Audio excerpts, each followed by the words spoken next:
Hi, Growelt fans. Today I wanted to talk to you about how to write a fantasy novel, and I guess in a broader sense, kind of how to tackle any large-scale creative project.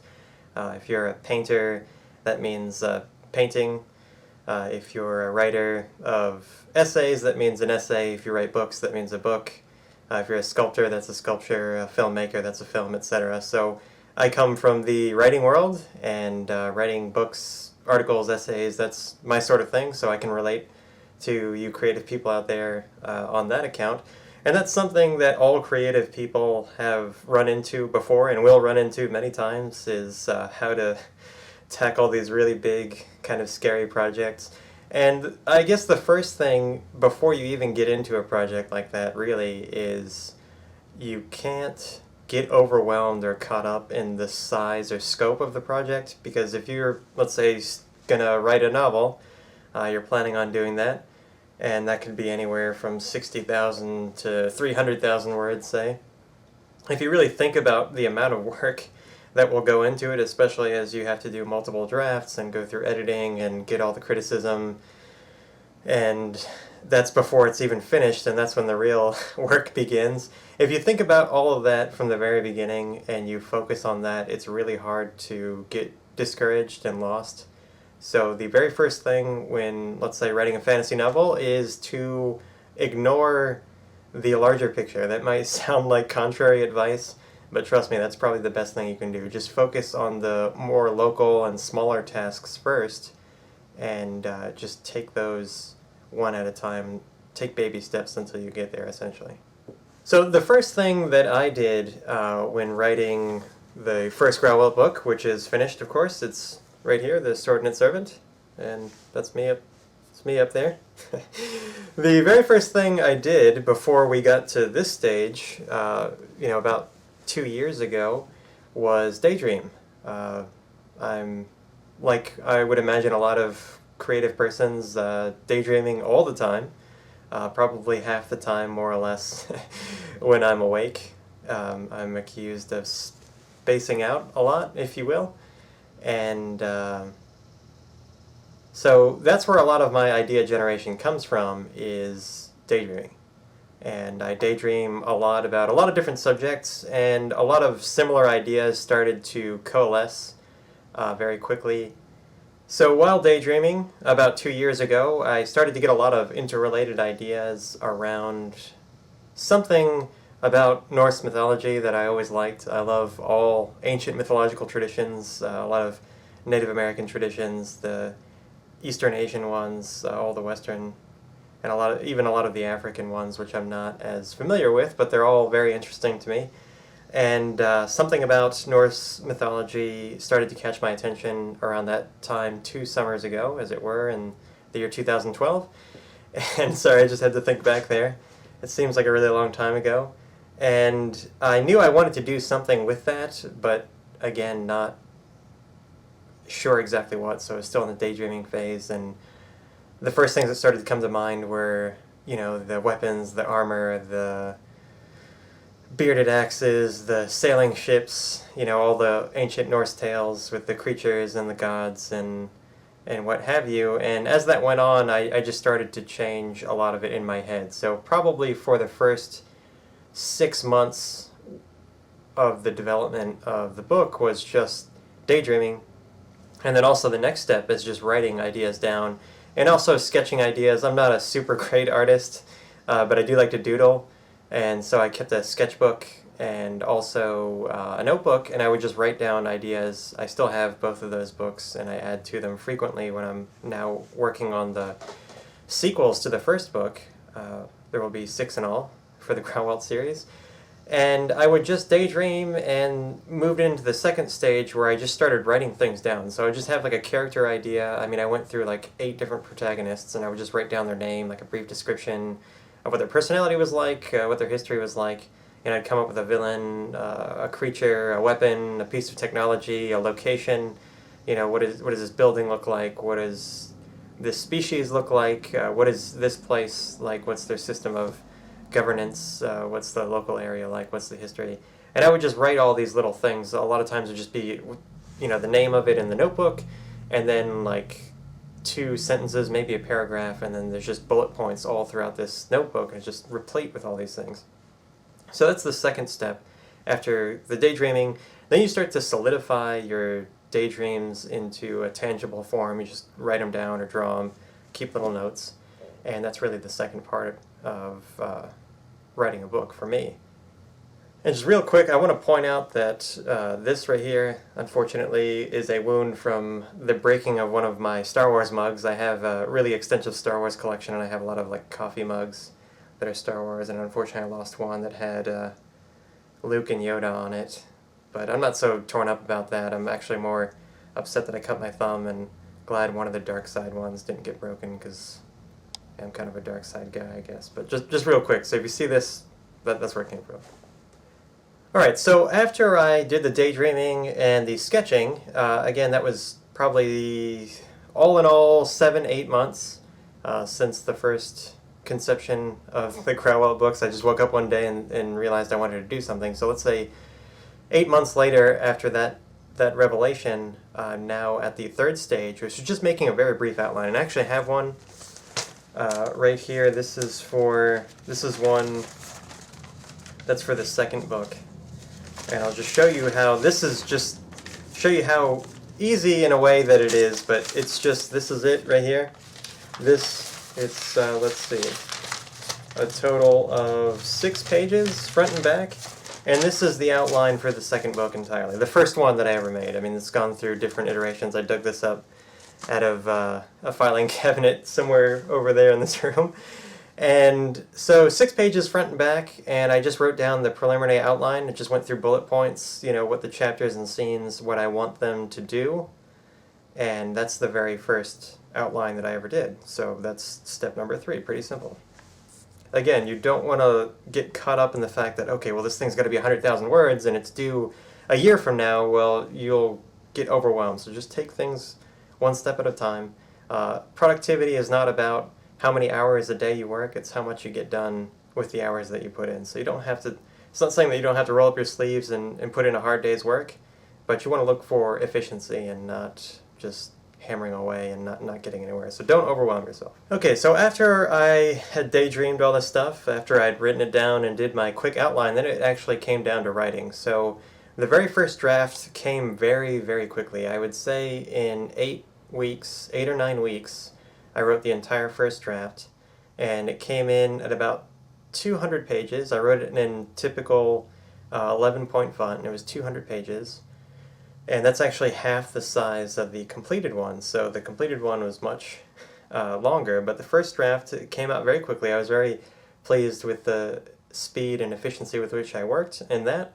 And I was very proud of it, but then again, I was also wise enough to know that, you know, this wasn't going to be anywhere near the completed form, and I was just getting started. So I took my very first draft and I moved on to the next step, and I got a couple of friends that I knew I could trust, and not just close friends. Some I had that read it were not that close, but the criteria that I used to select these test readers were whether I thought I could trust their opinion, whether they had an eye for detail in order to point any problems or any good things out that I might be able to take as an opportunity to double up on.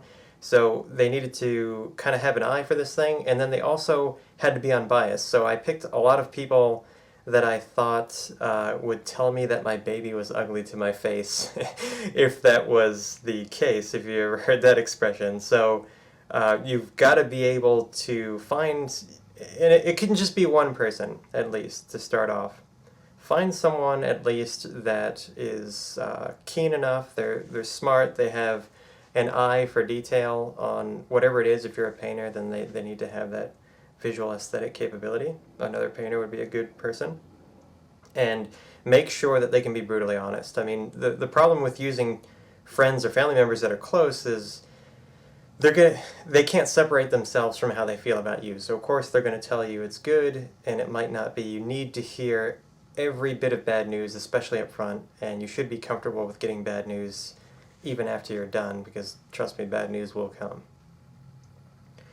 So after I had the first draft done and the test readers read it, I had to go back and make a second draft. And the second draft took 2 or 3 times as long as the first one. So the first draft, it was done in about 7 or 8 weeks. This second one took a number of months. I would say 4 or 5 months, because once I had a lot of feedback and I had more time to think about it, and I set the manuscript aside for a couple weeks, and I went back and read it myself, and I saw a lot of problems because I was just caught up in the emotions of writing the first draft. And you come back with fresh eyes and you get new perspective from your trusted consultants, and also your own opinions with taking a break from it. So after the second draft, I was more invigorated about it, actually, a little bit tired, but more excited. And the draft got up to close to 300 pages. I want to say it was 280 pages or so. So I added another 80 pages, almost creeping up to or towards another 100 pages, another half again as long. And at that point, now it's time to get into the serious editing. So after the second draft was totally finished, I went on to get to a structural editor, a professional editor that read it and gave me a very exhaustive rundown. And I'll show you, this isn't exactly that one, but this is just a printout of the first one of the earlier drafts. And there are a lot of highlights and things in here. And I mean, the structural editor went through with a fine-tooth comb, and I'm telling you, every one of those 280 pages had copious notes and suggestions and concerns, and also, patted me on the back for some things that he thought I did really well. And I took that and used that to make the third draft, which took almost as long as the second one, so again, another 3 or 4 months. And during the next draft, the third draft, I also consulted with my trusted acquaintances and some other folks, some test readers and such, that I asked questions extensively and talked to, and got their honest feedback. And what a structural editor does is they look at the whole story, and they're not so much critiquing the grammar, although that's part of it. They try to catch that where they can, but they're looking for plot holes. They're looking for, well, this character said this on this page, and now he's saying something contradictory on this other page. I mean, these people are that smart that they can catch, I mean, you write it, you become blind to it. A non-professional reader, a casual reader might not pick up on some of the subtle contradictions that you've put into it, because, you're writing it at different times. You write chapter 1 one day, you write chapter 20 a couple months later, and then you have to come back and fix something in chapter 1. Well, you'll forget what's where, and so that's what they do. They look at the structure of the story, and they help the flow of the story. He helped me cut up the paragraphs, because I told him from the very beginning that I wanted a faster pace. So we ended up multiplying the paragraphs. I think there were originally 25, and then there were eventually like 33, so we cut up a number of chapters, sorry, not paragraphs, chapters. We cut those up pretty well, and overall helped the structure and pacing of the story a lot. So after the third draft, after the structural editor's suggestions, I got his okay with the changes, then we went on to copy editing, and that's where you get a guy or a gal to go through and then make sure all your I's are dotted and your T's are crossed, all the punctuation, all the spelling, even with words that you make up. If it's a fantasy book, you have a lot of made-up words, locations and characters' names, species names, weapons names that you've made up. They make sure that they're consistent throughout. And also the connotations of words that you use to make sure that they're okay. I mean, these people are walking dictionaries and thesaurus and grammar textbooks. I mean, it's just way over my head. But you definitely need a structural editor, and you need to work with a copy editor as well, because they both do very different work that's absolutely integral to making sure that your book comes out making sense in the way that it's organized, and also making sense in the word choices and punctuation and the way that you present that information. So after the copy editing was done, we moved on to working on the final draft. The final draft, the fourth draft, as it were, was pretty easy. I mean, that only took me a month or so. I just had to make some decisions about word choices and punctuation and some of the finer points, but really it was all done. So from the very beginning to the end, this process took about 18 months.